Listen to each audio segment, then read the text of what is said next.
নমস্কার দর্শক বন্ধুরা, আজকে আবারও একটা নতুন ভিডিও নিয়ে চলে এসেছি। প্রতিদিন তো আমরা আনহেলদি খেতে থাকি, তাই ভাবলাম আজকে কিছু হেলদি বানাই।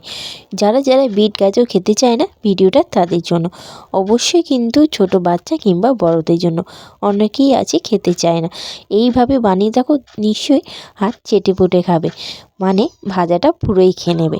এখানে আমি নিয়েছি বিট গাজর আলু শিম, সরু সরু করে কেটে নিয়েছি, মানে আলু ভাজার মতন আমি কেটে নিয়েছি।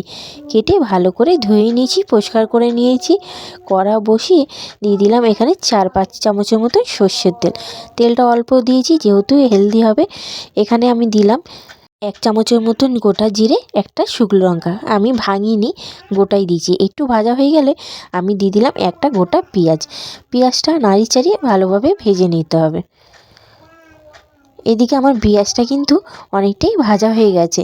এই সময় আমি সব সবজিগুলো দিয়ে দেবো, গাজর, বিট, আলু, শিম, যাতে সবগুলো একেবারে ভাজা হয়ে যায় ভালোভাবে। তাই সব সবজিগুলো আমি একেবারে দিয়ে দিলাম। আপনাদের কাছে অনুরোধ রইল, যারা যারা নতুন দেখছেন চ্যানেলটাকে সাবস্ক্রাইব করে দেবেন, একটা লাইক কমেন্ট করে দেবেন। আপনাদের এই লাইক কমেন্টের জন্য আমার খুব ইচ্ছা হয় আরও নতুন নতুন ভিডিও বানিয়ে দিই। এইদিকে আমি সব সবজিগুলো দিয়ে নাড়িয়ে চাড়িয়ে গ্যাসের ফ্লেমটা লো করে আমি ঢেকে দেবো, যাতে সব সবজিগুলো ভালোভাবে ভাজা হয়ে যায়। এদিকে আমি ঢেকে দিলাম।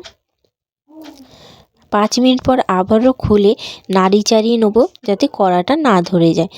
যেহেতু গ্যাসের ফ্লেমটা লো করেছি, কড়া ধরবে না, তাও আমি নাড়ি চাড়িয়ে নেব। এদিকে আমার কিন্তু 50% মতন সেদ্ধ হয়ে গেছে। এই সময় আমি দিয়ে দেবো 1 চামচ নুন। নুনটা স্বাদ অনুসারে দিয়েছি, এখানে আমি হলুদ ব্যবহার করব না, যেহেতু বিটের কালারটা লালই থাকলে ভাল লাগবে ভাজাতে। এখানে দিয়ে দিলাম 4টে কাঁচা লঙ্কা। কাঁচা লঙ্কাটা আমি চিরিনি, এমনিই দিয়েছি। নাড়িয়ে চাড়িয়ে আমি আবারও কিছুক্ষণের জন্য ঢেকে দিয়েছিলাম। আবারও 5 মিনিট পর খুলে নাড়ি চাড়িয়ে নিয়েছি, আর আমি ঢাকবো না। এই সময় ভালোভাবে আমি ভাজা করে নেব। এদিকে আমার ভাজাটা হয়ে গেছে, দেখুন আমি খুন্তি দিয়ে ভাঙছি, কী সুন্দরভাবে ভেঙে যাচ্ছে সব সবজিগুলো। আমি এবার নামিয়ে নেব।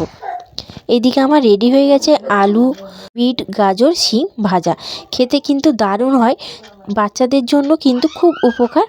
আপনারা করে দেবেন, অবশ্যই খাবে, আমার গ্যারান্টি রইল।